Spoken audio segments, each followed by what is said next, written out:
देखो बेटा factor theorem, तो मैंने आपको रिमाइंडर थ्योरम बताई थी। रिमाइंडर थ्योरम की तरह ही हमें क्या करना है, फैक्टर थ्योरम का यूज़ करना है। जैसे रिमाइंडर थ्योरम पे हमने बेस्ड जो क्वेश्चन कराए थे उसी की तरह ही हमें क्या करना है, फैक्टर थ्योरम के भी हमें क्वेश्चन रिमाइंडर थ्योरम के बेस पे ही करना है। ठीक है, रिमाइंडर थ्योरम में हमने क्या बताया था आपको कि जिस पॉलिनोमियल से हम क्या कर रहे हैं, पीएक्स को डिवाइड करते हैं, जिस पॉलिनोमियल से हम क्या करते हैं, पीएक्स को डिवाइड करते हैं, तो उस पॉलिनोमियल से हम क्या करते हैं, पहले उसके बराबर में जीरो लेके उसकी वेरिएबल की वैल्यू निकाल लेते हैं। निकालने के बाद फिर हम उसको क्या करते हैं, पीएक्स में पुट करते हैं, और पुट करने के बाद जो आता है वो हमारा क्या कहलाता है, रिमाइंडर कहलाता है। क्या कहलाता है हमारा, रिमाइंडर कहलाता है। अब यहाँ पे ये हमारी क्या है, फैक्टर थ्योरम है। तो फैक्टर थ्योरम में इसमें नाम ही लग रहा है फैक्टर, मतलब कोई भी पॉलिनोमियल फैक्टर कब होगा, कोई भी पॉलिनोमियल हमारा फैक्टर कब होगा। तो यहाँ पे देखो क्या है कि जिससे हम डिवाइड करते हैं, जिससे हम क्या करते हैं बेटा, पॉलिनोमियल को पीएक्स को डिवाइड करते हैं, तो वो हमारा फैक्टर कब होता है, जब हमारा रिमाइंडर जीरो आता है। जब हमारा रिमाइंडर क्या आता है, जीरो आता है, तो हम कहते हैं कि ये जो मतलब हमारा पॉलिनोमियल है ये हमारा इस पीएक्स का क्या है, फैक्टर है। पीएक्स का क्या है, फैक्टर है। जैसे आप थोड़ा सा समझ लो बेटा कि ये हमारा पीएक्स है। पीएक्स जो हमारा है बेटा वो हमारा क्या है, एक्स स्क्वायर प्लस 2 है, एक्स स्क्वायर माइनस 4 ले लो। एक्स स्क्वायर माइनस 4 हमारा क्या पॉलिनोमियल है। अब इसको हम क्या करेंगे बेटा, कोई अनदर हमारा पॉलिनोमियल है जिससे हम इसको क्या करेंगे बेटा, डिवाइड करेंगे। तो हम इसको डिवाइड करेंगे बेटा एक्स माइनस 2 से। एक्स माइनस 2 भी ले सकते हैं, एक्स प्लस 2 भी ले सकते हैं, ठीक है ना। तो अब यहाँ पे हमें ये बताना है कि ये जो जी एक्स दे रखा है, क्या जी एक्स हमारा पी एक्स का फैक्टर है कि नहीं है। जी एक्स जो हमारा है वो पी एक्स का फैक्टर है कि नहीं है। तो इसमें हम क्या करेंगे कि रिमाइंडर थ्योरम की तरह पहले हम जी एक्स वाला, जिससे हम क्या करेंगे, डिवाइड कर देंगे, मतलब जिसकी डिग्री क्या है, जिसकी डिग्री क्या है, पी एक्स से क्या है, कम है, या जिसको हमें फैक्टर बताना है, तो हम इसको क्या करेंगे, इसके ऊपर में बेटा जीरो लेंगे, और लेने के बाद हम इसकी वैल्यू निकालेंगे तो क्या आएगा, 2 आएगा। अब ये जो 2 आया हमारा, इस 2 को हम क्या करेंगे बेटा, पीएक्स में पुट करेंगे। पीएक्स में जब हम इसे पुट करेंगे बेटा तो ये क्या हो जाएगा, 2 का स्क्वायर माइनस 4, तो 4 माइनस 4 इक्वल में क्या आ गया, 0। तो ये क्या आ गया, ये रिमाइंडर ही तो आया हमारा, ये हमारा क्या आ गया बेटा, रिमाइंडर। तो ये हमारा 0 आ गया। तो हम कह सकते हैं कि x माइनस 2 जो है वो हमारा क्या है, पीएक्स का फैक्टर है। x माइनस 2 जो है वो हमारा क्या है बेटा, पीएक्स का फैक्टर है। या आप ये कह सकते हैं कि जीएक्स जो है वो हमारा क्या है बेटा, पीएक्स का फैक्टर है। क्लियर हो गया बेटा, आया समझ में, नहीं आया तो बिल्कुल है तो रिमाइंडर थ्योरम की तरह, कुछ अलग नहीं है। ठीक है, करना वैसे, बस नाम यहाँ पे चेंज कर देंगे, ये हमारा क्या हो जाएगा, पीएक्स का फैक्टर हो जाएगा। क्या हो जाएगा बेटा, हमारा ये फैक्टर हो जाएगा। तो ये क्लियर हुआ, नहीं क्लियर हुआ, ठीक है। यहाँ पे अगर हम मान के चलो एक और ले लें, यहाँ पे ले लिया आर एक्स, ये हमारा दे रखा बेटा एक्स प्लस 2। अब हमें ये भी बताना है क्या आर एक्स जो हमारा ये पॉलिनोमियल, क्या ये इसका फैक्टर है कि नहीं है। तो इसको भी बताने के लिए हम क्या करेंगे बेटा, इसके इक्वल में बेटा 0 लेंगे और इसकी वैल्यू निकालेंगे माइनस का 2। अब ये माइनस का 2 बेटा इसी में रखेंगे, तो ये हमारा बेटा क्या आ जाएगा, माइनस 2 का स्क्वायर माइनस 4, तो 4 माइनस 4 इक्वल में 0। देखो यहाँ भी 0 आ गया। तो इसका मतलब ये बात, मतलब जी एक्स भी हमारा पी एक्स का फैक्टर है और आर एक्स ये भी हमारा क्या है, पी एक्स का फैक्टर है।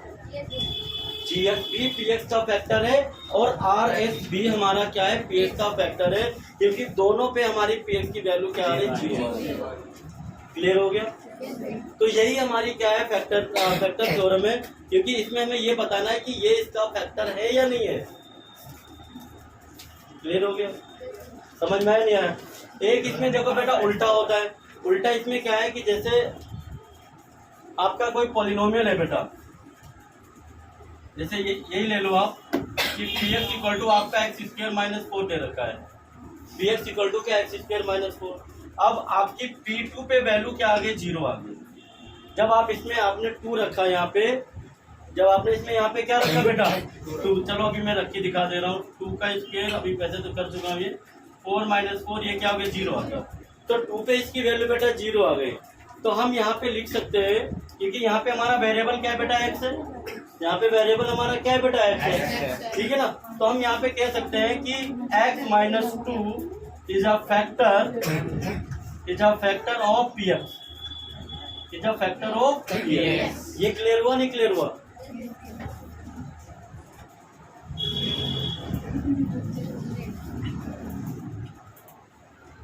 ठीक, हाँ जी बेटा आया समझ में?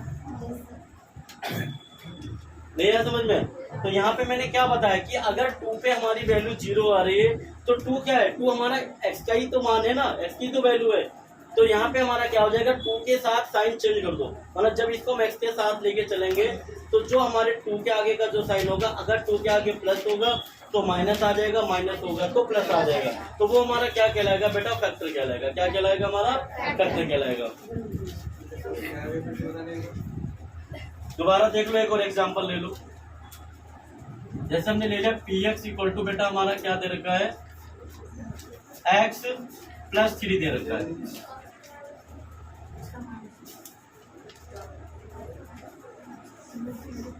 या यहाँ पे काम करो, x², हाँ बेटा x² - 9 ले लो, x² - 9 ले लो।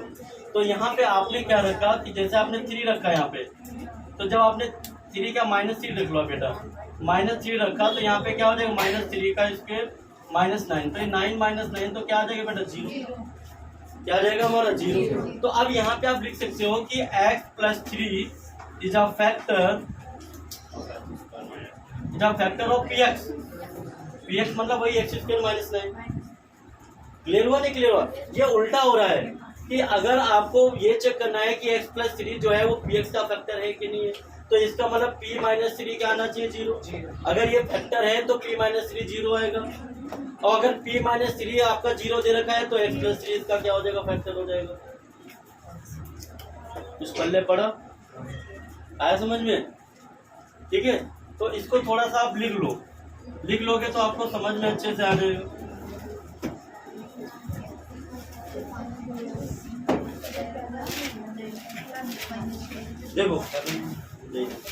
देखो बेटा इसमें क्या है, if px be the polynomial, px be the polynomial of degree 1 or more than 1,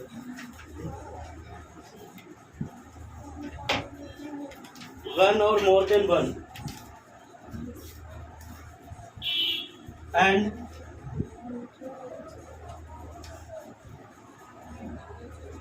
x - a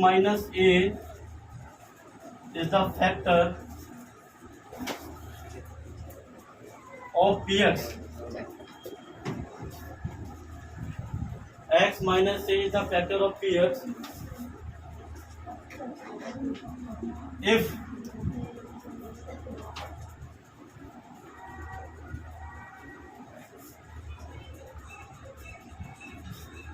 pa equals to 0,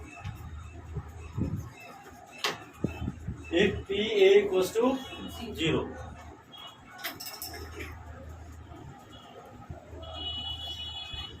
second में क्या लिखोगे बेटा, if pa equals to 0 then x - a is the factor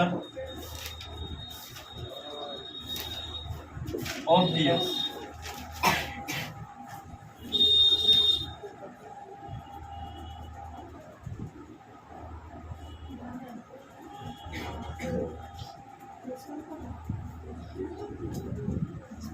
थोड़ा सा बेटा इसको थोड़ा सा करेक्शन करना है मेरे को, देखो इधर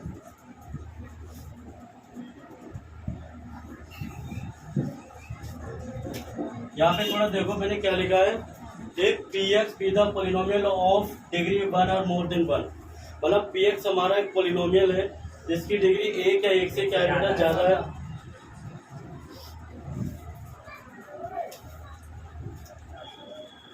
इफ तो इसमें हमारे 2 पॉइंट्स है बेटा।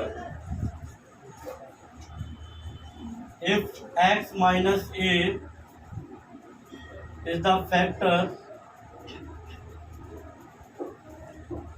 Of P x then p of a equals to क्या होता है बेटा 0 होता है। ठीक है ना। ये बिल्कुल देखो बेटा सेम टू सेम है, थोड़ा सा उल्टा लिख दिया इसमें।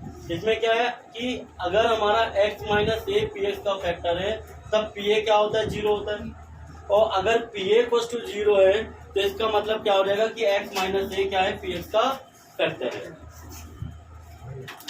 क्लियर हो गया? ये क्लियर हो नहीं क्लियर? यही हमारी बेटा क्या फैक्टर थ्योरम, बड़ी आसान है। इसका एग्जांपल अभी मैंने पहले बता फिर एक बता दे रहा हूँ कि जैसे पी एक्स हमारा क्या दे रखा है, पी एक्स हमारा बेटा क्या है एक्स स्क्वायर माइनस का 1, एक्स स्क्वायर माइनस का 1। ठीक है। और जी एक्स जो हमारा बेटा है वो हमारा क्या दे रखा है x प्लस 1। तो अगर यहाँ पे ये दे रखा है कि जी एक्स हमारा पी एक्स का फैक्टर है तो यहाँ पे मैं लिख सकता हूँ कि if G X is the factor of P X, G X is the factor of P x, then क्या हो जाएगा बेटा हमारा, अगर जी एक्स हमारा पी एक्स का फैक्टर है तो हमारा p माइनस 1 इक्वल टू क्या होगा बेटा 0 होगा। ये p माइनस 1 इक्वल टू 0 कहाँ से है, क्योंकि यहाँ पे ये x प्लस 1 है, यहाँ से अगर आप x की वैल्यू निकालोगे तो माइनस 1 आएगी। तो कहने का मतलब p माइनस 1 101% क्या आएगा 0 आएगा। और इसी का अगर उल्टा ले लो कि अगर हमारा बिल्कुल सेम टू सेम ऐसे एक p माइनस 1 इक्वल टू 0 है देन जी एक्स मतलब उल्टा ही हो गया is the factor of P x. कुछ पल्ले पड़ा, बिल्कुल सेम टू सेम वही बता दिया मैंने कि अगर हमारा क्या है बेटा जी एक्स हमारा पी एक्स का फैक्टर है तो p माइनस 1 इक्वल टू 0 होगा, और अगर हमारा p माइनस 1 इक्वल टू 0 है तो इसका हमारा जी एक्स क्या होगा पी एक्स का फैक्टर होगा। ठीक है। इसको हिंदी में लिख लो, यदि एक या एक से अधिक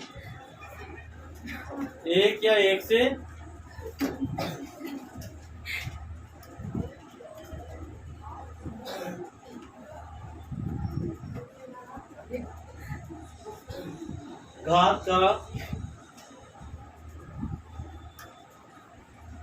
यहाँ पे थोड़ा सा काम करो, यदि पी एक्स यहाँ पे लिख देना, यदि पी एक्स एक या एक से अधिक घात का बहुपद है, यदि पी एक्स एक या एक से अधिक घात का बहुपद है तब यदि पॉइंट डाल के लिखना, यदि x minus A P X का एक गुणनखंड है तब पी ए इक्वल टू क्या होता है हमारा 0 होता है। सेकेंड पॉइंट में लिखना, यदि पी ए इक्वल टू 0 है तब x minus A P X का गुणनखंड होता है, तब x minus A P X का गुणनखंड होता है। ठीक है। तो ये हमारे क्या है बेटा फैक्टर थ्योरम है। अब इसके बेस पे हम क्या करेंगे बेटा क्वेश्चन करेंगे, और ये बहुत इंपॉर्टेंट है। इसके बेस पे क्या आते हैं हमारे क्वेश्चन आते हैं पेपर में। ठीक है।